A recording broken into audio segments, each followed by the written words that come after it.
Since joining the Service Electric family, girls volleyball has quickly become one of my very favorite sports. Don't know how to play, but boy, is it fun to watch. Over the years, there's always been consistency at the top. You've got your Parkland, Emmaus, Allentown Central Catholic. This year was no different, given a couple exceptions. Parkland, of course, dominant yet again, 10-0 in the Lehigh division. Emmaus also great, but they had a couple hiccups, lost to the Trojans twice, so they were 8-2. Now Central, they struggled a bit more than normal at 6-4, but still in that top three. As for Northampton division, here's where we see our unusual suspects. Bethlehem Catholic, they've always been good, but for some reason, they've always flown under the radar. They went undefeated in the EPC and then Freedom. Well, the Patriots were 6-0 before they hit the Golden Hawks, a massively successful 8-2 EPC regular season for them. And then, of course, Liberty rounding out the top three at 5-5. It's 500, but I have to mention that they did force undefeated Becca to 5 sets, so that's pretty impressive. So the playoffs began in October. No EPC playoffs, so that left us with the Colonial League. Due to some COVID hiccups, Southern Lehigh won their 4th straight Colonial League championship due to forfeit. So then it was on to the District 11 playoffs, where we're going to focus on the 3A and 4A classes. Let's start with the 4A class. The semifinals had top-seeded Pocono Mountain West and 4th-seeded Emmaus. Hornets had no problem with that one, winning in a 3-set sweep, now moving on to the final. Now the bottom of the bracket is where we see a surprise performance.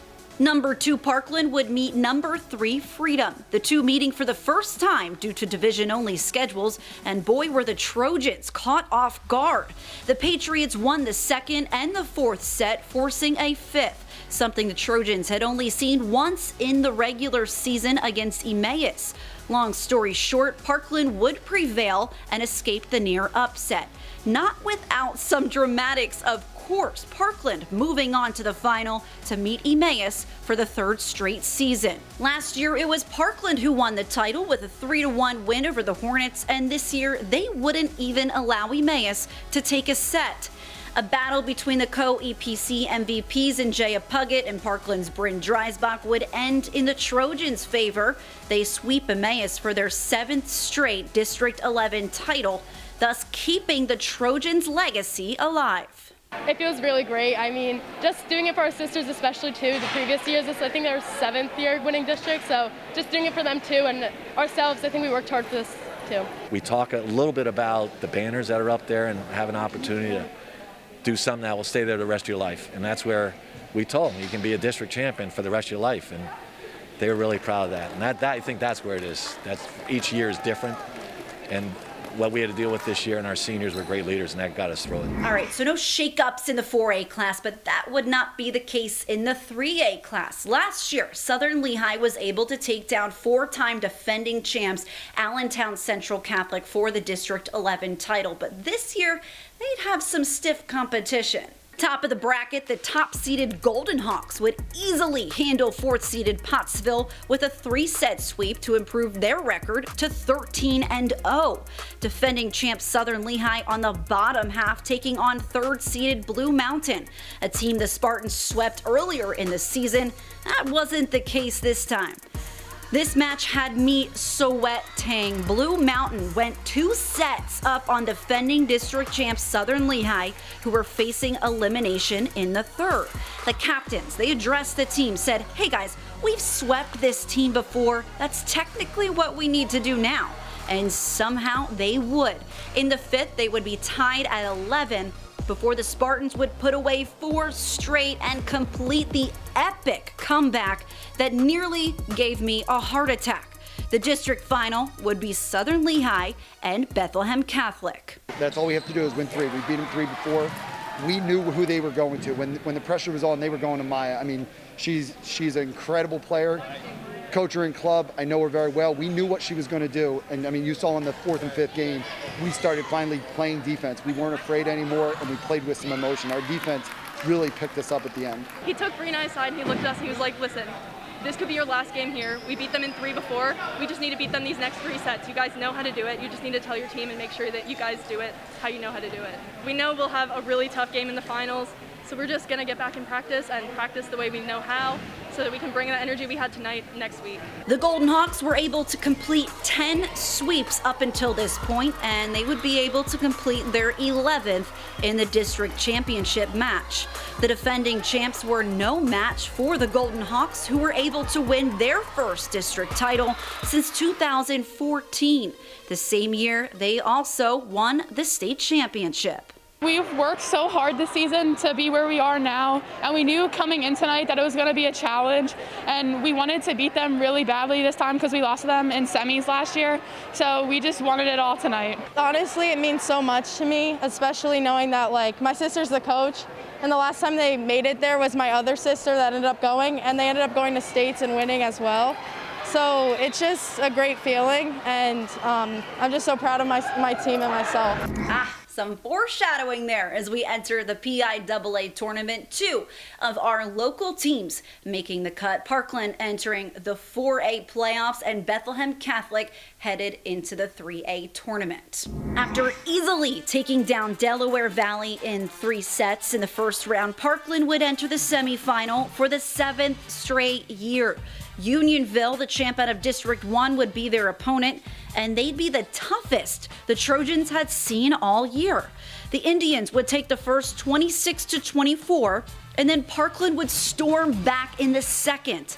Bryn Dreisbach would have 26 kills in the match and 213 on this season. Boy, will they be glad to have her back next year. They win the second 25-15, but unfortunately would not win another. It was close, but Unionville won 3-1. Parkland's season ended in the semifinal for the 4th straight year. The Trojans finished with a record of 14-1. Emily, Jackie, and Leah, they put their heart and soul into this season, and they can be proud. Right now they're going to be a little dejected, which even makes you more proud because they cared that much. It's going to be a tough ride home, but when we reflect on everything and what they did throughout this season, they're very special people, and they really maintain the pride and the legacy of this program, which it has to come from the kids, and they established that. Now for the grand finale, the District 11 success story, the Bethlehem Catholic Golden Hawks journey through the PIAA State 3A bracket. First, they beat Cardinal O'Hara 3-0. Easy peasy.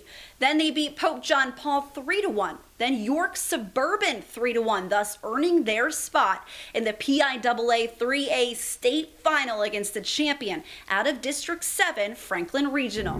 Now, usually state finals are tooth and nail, battles to the very bitter for one team end, but this was not the case for the high-flying Golden Hawks, who were not at all blinded by the lights on the state's biggest stage. They came, they saw, and they conquered Franklin Regional, winning 25-17, 25-21, and then would put the little cherry on top with a 25-17 third set win to sweep the Panthers and earn their first PIAA state title since 2014. Being able to coach them all the way from 5th grade to senior year and them getting a state championship is extremely proud as me as a coach, and being able to coach the younger classmen and having a lot of them come back next year. Just being able to get to this point as a head coach and my assistants and all the girls, it's extremely exciting as a coach, and it's almost a loss for words because they fought all the way here without knowing exactly what was going to happen this season, but every day they came to the gym, they did what they had to do. I think we just knew this was probably our last game ever playing together, so we knew everything had to be now or never, do or die. We worked this hard all season, why not finish it with a gold medal? It's honestly just so surreal, coming in. We didn't know if we'd even have a season, and taking it, we might be 19-0 now and state champions. I couldn't have asked for a better season. So the Golden Hawks win their second state title in program history. Congratulations, Bethlehem Catholic, for bringing that PIAA trophy back to the Lehigh Valley. And honestly, congratulations for all of our local teams for putting on such a great season in the first place. You should really be proud of everything that you accomplished this year, and we cannot wait to see what you have in store for us next season. Reporting for the SE Network, I'm Gwen Begley.